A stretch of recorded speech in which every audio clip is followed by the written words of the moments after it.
নমস্কার বন্ধুরা, আপনাদের আরো একবার স্বাগত জানাই আমাদের এই অসাধারণ রোড ট্রিপে। আগের পর্বে আমরা মাইথনের মন ভালো করার দৃশ্য পেরিয়ে এসে নেমেছিলাম ইতিহাসের গন্ধমাখা গড় পঞ্চকোটে। আজ আমরা সেই ইতিহাসকে পিছনে ফেলে এগিয়ে যাব প্রকৃতির আরো গভীরে। আমাদের গন্তব্য শান্ত স্নিগ্ধ বড়দ্বীপ। আর আপনাদের জন্য থাকবে এক গুচ্ছ টিপস যা আপনাদের নিজেদের রোড ট্রিপকে আরো সহজ করে তুলবে। তাহলে আর দেরি কেন, চলুন শুরু করা যাক পুরুলিয়ার বুকে আমাদের সফরের দ্বিতীয় পর্ব।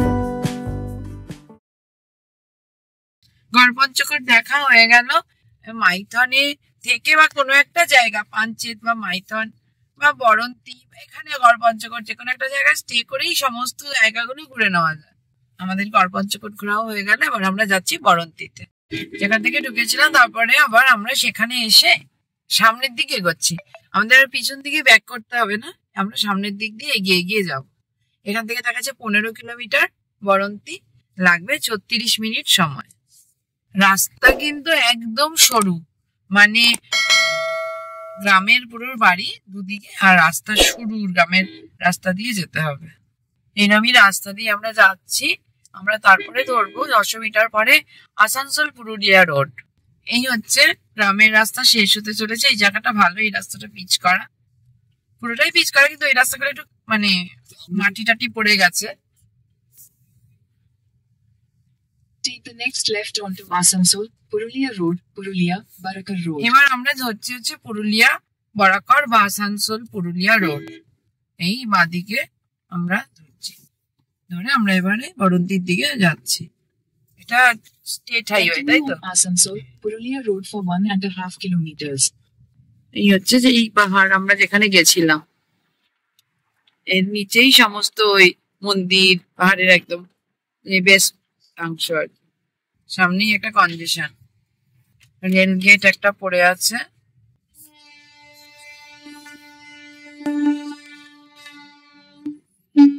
বাপরে, বিশাল বড় রেল লাইন, মাল গাড়ি। বরাকর রোড, যেটা পুরুলিয়া বরাকর, সেই রোড ছেড়ে দিলাম, দিয়ে আবার ঢুকলাম একটা সরু রাস্তায়। এটার নাম হচ্ছে মেজারাডি সুভাষ রোড, মেজারাডি রোড বা সুভাষ রোড। এই রাস্তায় আবার একটা রেল গেট। রাস্তার অবস্থা খুব খারাপ, এই 360 ডিগ্রিতে ক্যামেরাতে সেটা বোঝাই যাচ্ছে, মানে সরু একদম রাস্তা। এই টুরিস্ট স্পট গুলো আসলে আসার জন্য অন্যরকম রাস্তাঘাট করা উচিত। এরকম গ্রামের মাঝখান দিয়ে কি আর রাস্তা করা ঠিক? গাড়ি ঘোড়া যায়, ওই রাস্তাটা না জাস্ট অসাম। মানে এই হচ্ছে রাস্তা একটা টুরিস্ট স্পটে যাওয়ার। এবার এই অসামটা কি অর্থে সেটা আপনারাই বুঝে নিন।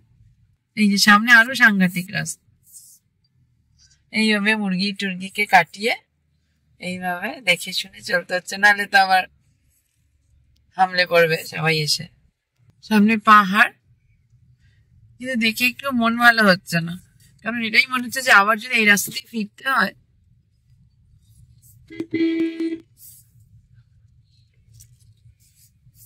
এখন আমার রাস্তাটা একটু ভালো হলো।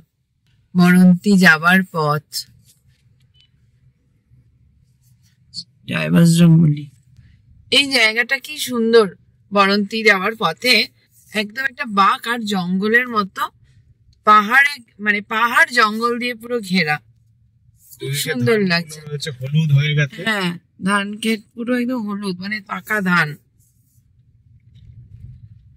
এই জায়গাটা দিয়ে আবার পাহাড়টা গাছপালা একটু কমে গিয়ে ওঠাও যাবে দেখে মনে হচ্ছে। এই যে আমরা এখন যাচ্ছি একবারে সামনে, পাহাড়ের প্রায় গা ঘেঁষে, একদম পাহাড়ের গা ঘেঁষে। Continue straight past BHETI Palash Ban. খুব সুন্দর। এই হচ্ছে খেজুর গাছ, এখানে প্রচুর আছে, কিন্তু অনেকটা দূরে দূরে ছিল। এই কাছে দেখতে পেলাম, গিয়ে ওখানে খেজুরের রস খাচ্ছে। হ্যাঁ, আমরাও কালকে খাবো। এই রাস্তাটা পুরো উঁচুর দিকে উঠে গেছে, সামনে পাহাড়, আর এখানে প্রচুর খেজুর গাছ। গড়পঞ্চকোট থেকে বরন্তীর এই সফরটা একটা জমাটি দিনের ভ্রমণের জন্য একদম পারফেক্ট। গড়পঞ্চকোট থেকে বরন্তির দূরত্ব মাত্র 12 কিলোমিটারের মতো, কিন্তু এই ছোট্ট রাস্তাটা এক কথায় অসাধারণ। লাল মাটির পথ, দুপাশে আদিবাসী গ্রাম আর শাল পলাশের জঙ্গল, সব মিলিয়ে গ্রাম বাংলার একটা নিখুঁত ছবি আপনার চোখের সামনে ভেসে উঠবে। রাস্তা মোটের ওপর ভালো, তবে কিছু জায়গা ভাঙাচোরা আর খুব সরু, তাই সাবধানে ড্রাইভ করাই ভালো। এই পথের সৌন্দর্য আপনাকে গাড়ির হালকা ঝাঁকুনিই ভুলিয়ে দেবে।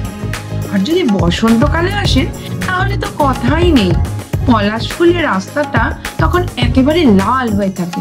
সে এক অবিস্মরণীয় দৃশ্য। এই যে একদম গ্রামের বাড়ি, এখন তো খুব একটা গ্রামের বাড়ি দেখা যায় না, তো এখানে আছে বরন্তী লেক, মানে যেটা মুরাড্ডি লেক। বরন্তী লেক বলেই সবাই জানে, মানে বেসিক্যালি এটার নাম মুরাড্ডি লেক। এই সামনে ছোট্ট টিলা, পাশেই লেক। আমরা প্রায় এসেই গেছি, এখন বাজে 1:39।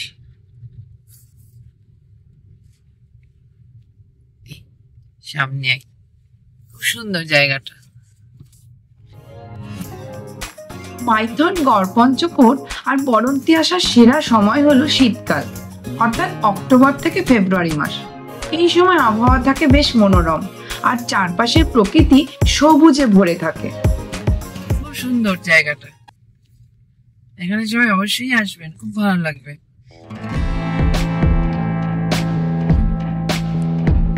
এই একটা রিসোর্ট, এটা হচ্ছে স্প্যাঙ্গেল উইং।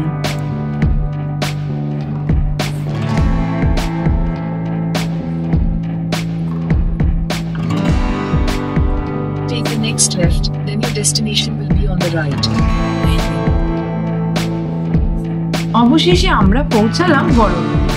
মুরাড্ডি আর বরন্তী পাহাড়ের মাঝে ছবির মতো সুন্দর ছোট্ট একটা গ্রাম। আর এই গ্রামের মূল আকর্ষণ হলো বরন্তী লেক, যা মুরাড্ডি লেক নামেও পরিচিত। আদতে এটি একটি সেচ প্রকল্প, তা হলেও এর সৌন্দর্য যে কোনো প্রাকৃতিক হ্রদকে হার মানাতে পারে। আশা করি আমাদের এই গাইড আপনাদের কাজে আসবে। আপনারা পরিবার বা বন্ধুদের সাথে বেরিয়ে পড়ুন রাঢ়বঙ্গের এই সুন্দর পথে।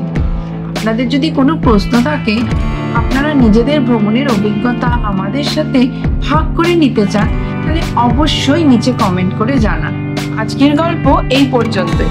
এর পরের পর্বে থাকবে বরন্তীতে আমরা যেই হোটেলে আছি সেই হোটেলের রুম ট্যুর। দেখা হচ্ছে খুব শিগগিরই নতুন কোনো পথের বাঁকে, নতুন কোনো গল্পের সাথে।